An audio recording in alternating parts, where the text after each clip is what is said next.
요즘 인지심리학이 대세를 이루는 것 같아요. TV 열면 항상 있죠.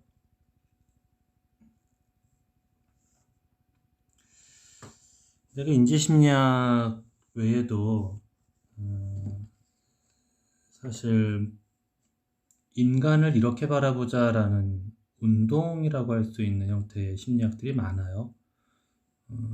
다들 알고 있는 뭐 긍정심리학이라든가 인간학적인 그런 심리학이라든가 이런 게 많죠, 지금. 네. 바람직한 일이라고 봅니다.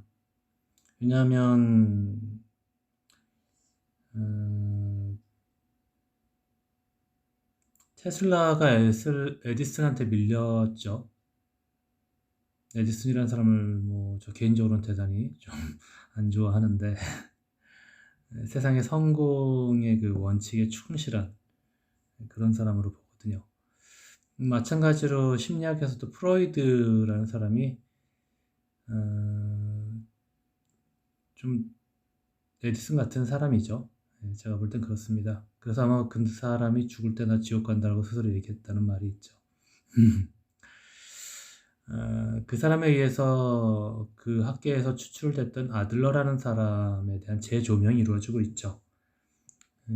잘 팔렸던 책, 그 미움받을 용기인가? 네, 그런 책이 아들러 심리학에 대한 이야기죠. 음,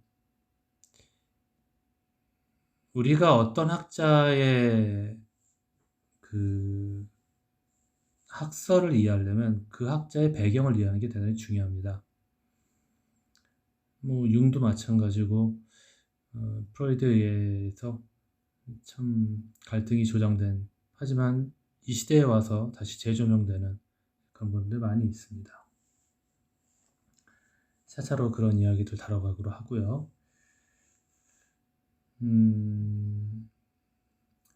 융 같은 경우도 자신의 그 심리학이라고만 학문적 음, 그 범주에서 움직이지 않았다고 봐요.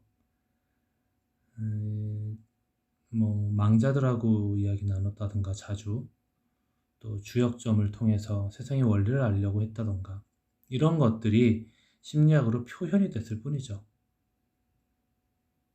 아들러 역시 150대의 키를 가진 구루병 환자였잖아요. 자신의 삶을 어떻게 수용하고 어떻게 해석하느냐의 문제를 이야기하기 때문에 그의 심리학은 해석에 대한 것, 본인의 선택에 대한 것에 집중하죠. 삶을 어떻게 선택하느냐, 또 어떻게 해석하느냐, 이 문제죠. 사실 요즘 점괘, 점사 이런 거 보는 산업이 참 확장되는 것 같은데 우리가 잊지 말아야 할 것은 그런 것도 해석이 그때그때 달라진다는 거죠. 그것은 내 에너지에 따라서 그 점을 봐주는 사람이 파동적으로 해석을 다르게 하기도 하고요. 또 그의 그냥 그 공식적인 해석이라 할지라도 내가 그것을 어떻게 재해석해서 내 삶에 적용하느냐에 따라 달라지는 거다라는 겁니다.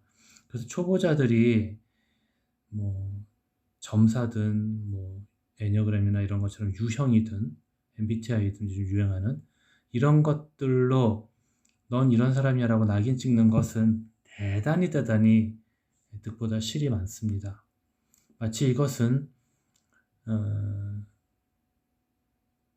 너는 이런 업을 태어났으니 업을 이번 생에 갚아야 된다. 뭐 이런 또는 프로이드처럼 너는 무의식에 이런 상처가 있으니 또 무의식적인 이런 일들이 있었으니 이런 경험들이 있었으니 그 결과로 너는 이렇게 살 수밖에 없다. 뭐 이런 얘기들.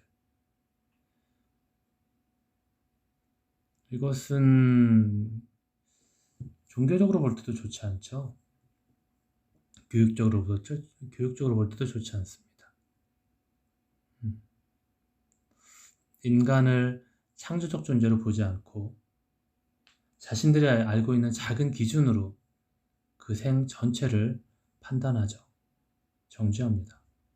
이 판단, 정죄, 그러는 자마다 살인하는 자라고 하고 또 교조적으로 세상과 사람을 바라보는 것은 단테 신곡에 의해서는 지옥 갑니다. 그것도 아주 깊은 지옥에 갑니다. 교조주의자들은. 자기들이 알고 있는 아주 얕은 인식의 틀을 가지고 제발 좀 안 그랬으면 좋겠습니다. 많은 사람들이 심리학을 공부하고 또 듣게 되는 요즘 시대에 자신이 가지고 있는 그 필터가 성숙한가를 먼저 바라봤으면 좋겠고, 언제나 중요한 것은 그 사람 속에 있는 진실을 나의 진실과 함께 잇닿게 하는 일입니다. 우리가 셜록 홈즈라는 소설을 알죠? 근데 그 소설을 지은 코난 도일이 원래 의학 공부했다고 그래요. 근데 그를 가리켰던 그 가르친 선생님이 척 보면 아는 분이었다고 그래요. 사람을. 멘탈리스트처럼. 그 사람이 강조하는 게 바로 관찰입니다. 경청과 관찰. 그래서 작은 단서들을 가지고 환자를 알고 이해하고 또 해법까지 만들어내는 그런 걸 보면서 그의 그 예리함들을 바로 셜록 홈즈라는 캐릭터로 옮겼다는 게 우리가 잘 생각해야 될 문제입니다. 오래 보아야 사랑스럽다.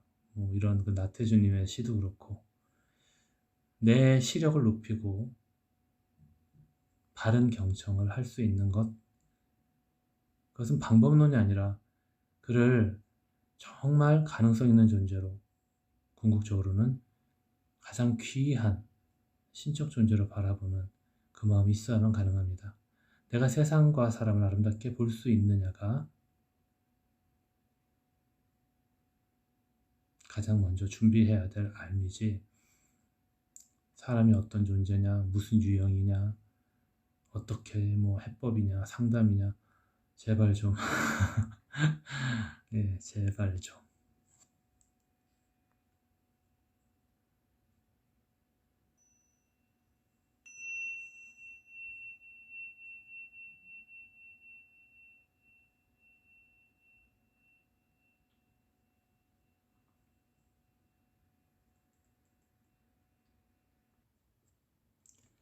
방어 기제에 대한 건 한번 검토해 볼 필요가 있습니다. 불안이라는 것이 우리 자아를 갈등하게 만들 때 그런 절박한 위험의 원천을 알려주는 자아의 기능이라고 불안을 해석할 때 결국 암도 내가 원하는 저체온과 저산소의 몸 상태를 돕기 위해서 몸이 변형하는 것이죠. 마찬가지로 불안도 이런 위험의 원천을 알려주는 자아의 기능입니다. 각 개인에게 이러한 상황을 피하라는 거죠. 그래서 이제 방어 기제를 자꾸 쓰면 미성숙한 상태가 되는 상황이 되기는 합니다. 그래도 이 방어 기제를 나의 분아로 바라보고 이것마저도 잘 만나줄 필요가 있습니다. 방어 기제의 원인은 크게 세 가지 정도로 볼 수 있는데요. 도덕적 불안, 현실적 불안, 신경증적 불안입니다. 도덕적 불안이라는 것은 본질적 또는 불법 후에 자기 양심에 대한 불안입니다. 연극 그 에쿠스가 이 부분을 많이 얘기했죠. 2차 성징이 한참 이루어지는 소년이 자신의 성욕에 대한 깊은 죄책감을 만나게 되고 그 죄책감에 대한 표현이자 또한 징벌의 그런 대상으로서의 말들을 만나게 되고 그런 치료 과정에서 나타나는 상담자나 간호사나 뭐 이런 문제들, 이런 대상들이 또 그 소년의 내면을 또 해석해 주죠. 그래서 에쿠스로 성장하는 연극인들이 많이 있죠. 그런 인간에게 죄책감이라는 건 영혼의 바이러스입니다. 어느 면에서도 도움 안 되고요. 그럼에도 불구하고 종교라는 것들 또 뭐 1차적으로 부모라던가 가정에서도 또 사회에서도 이러한 양심에 대한 죄책감을 자극함으로써 그의 도덕적 불안을 자극하죠. 근데 그것이 과연 성숙하게 우리가 해결되느냐, 방어 기제 살펴보면서 스스로 한번 찾아보시기 바랍니다. 자, 현실적 불안입니다. 현실적 불안은 실제적이고 현실적인 공포적 대상으로 인한 불안입니다.